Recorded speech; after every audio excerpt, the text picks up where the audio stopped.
the psychic told her that in your previous life, Tom Cruise was your husband, Richard Gere was your father.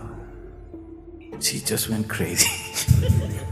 If you remember 10 lifetimes ago, it'll drive you nuts. If I tell you what happens in samyama, fear will come or disbelief will come. Layers of past unconscious mind will just come up and work itself out. Suddenly, you find your body is beginning to crawl around like a snake.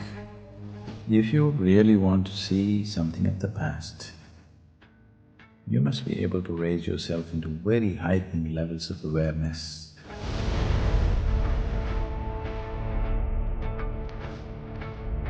Namaskaram, Sadhguru. Is it possible to explore one's past lives? Is there a way to explore past lives?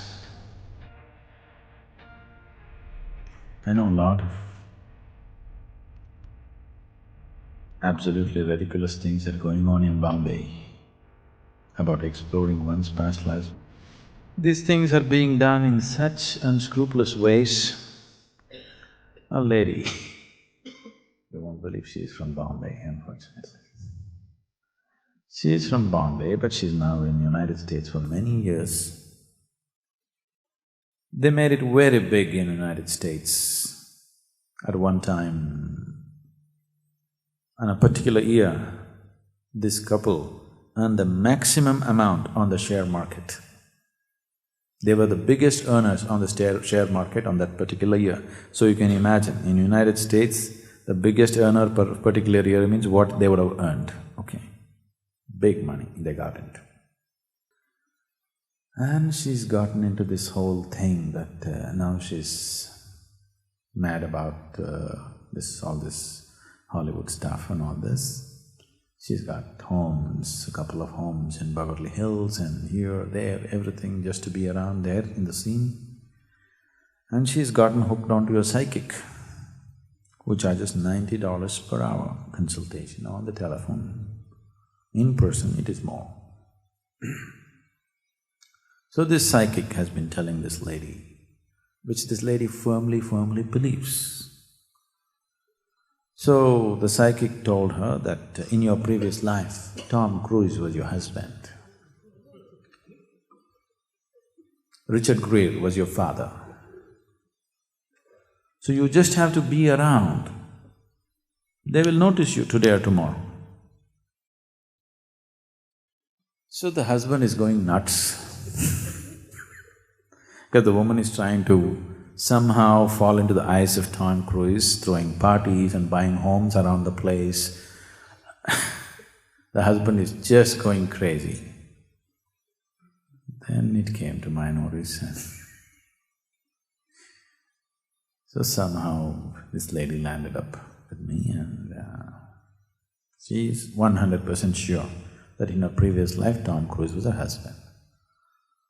I knew she's strong on that, so I said, okay, it must have been. But I also knew Tom Cruise in his last life. He was one of the ugliest human beings in his last life, do you know?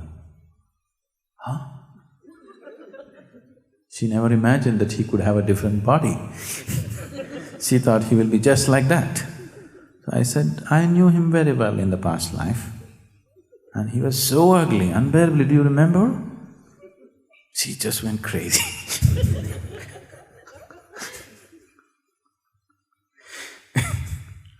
So this is what past life stuff is doing to people, driving them crazy and, all kinds of fanciful things. That's not the purpose. They're just ridiculous psychological exercises.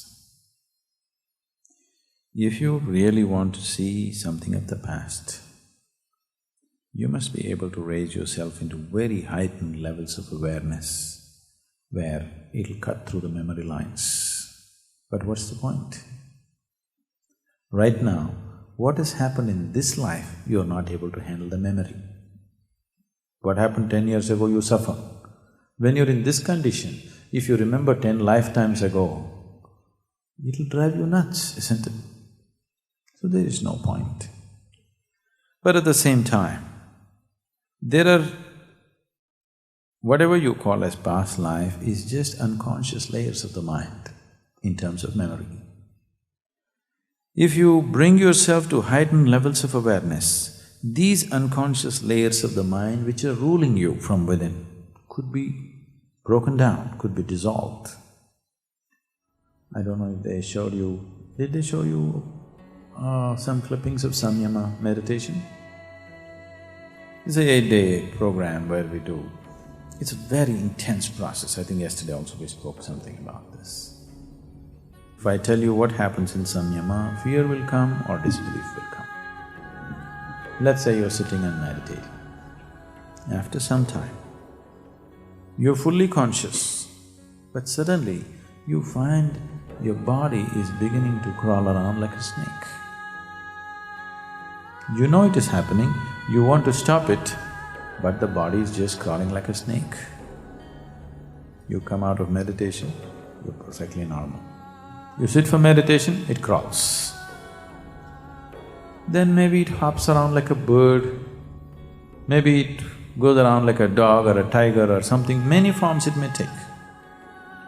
Why this is happening is, in the unconscious layers of the mind, there are so many dimensions which are not in your access, but which are influencing everything that you do. So if you go through a process where with the heightened levels of awareness, you bring unconscious layers of the mind into conscious states, not in terms of memory, but in terms of energy and experience, you can work these things out and leave yourself completely free in a big way within yourself. In that context, it is relevant. But remembering something, memory-wise, is not of any consequence. It'll only complicate and mess up your life. Suppose you realized your neighbor's dog was in your previous life, was your husband, then you'll start throwing stones at your neighbor's dog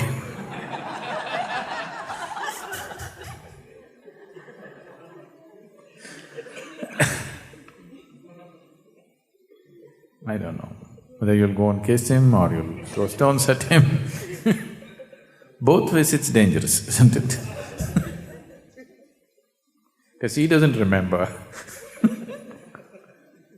You're throwing stones at him, you'll get into trouble with the neighbor. If you want to kiss him, you'll get in trouble with the dog.